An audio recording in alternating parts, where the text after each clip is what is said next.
Friends, నేను ఇవాళ chicken curry చేస్తున్నా. ఒక కడాయి తీసుకొని అందులో చికెన్ వేసుకొని చికెన్ అంతా వాష్ చేసుకొని అందులో పసుపు, ఉప్పు, కారం, ధనియాల పొడి, గరం మసాలా, చికెన్ మసాలా, అల్లం వెల్లుల్లి పేస్ట్ వేసుకొని కలిపి మంచిగా పక్కకు పెట్టుకోవాలి.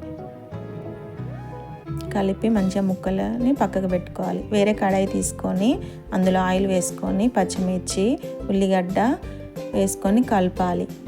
ఉల్లిగడ్డ పచ్చివాసన పోయేదాకా కలిపి బ్రౌన్ కలర్ వచ్చినాక చికెన్ని అందులో వేసుకొని కలుపుతూ ఉండాలి. 10 నిమిషాలు కలుపుతూనే ఉండాలి. మళ్ళీ కలుపుకొని ఒక 5 నిమిషాల తర్వాత మూత పెట్టుకోవాలి. మళ్ళీ ఒకసారి మూత తీసుకొని కలుపుకొని మళ్ళీ మూత పెట్టుకోవాలి. మూత తీసి ఆయిల్ అంతా పైకి తేలినాక చికెన్ మునిగేదాకా వాటర్ వేసుకోవాలి. మళ్ళీ కలబెట్టుకొని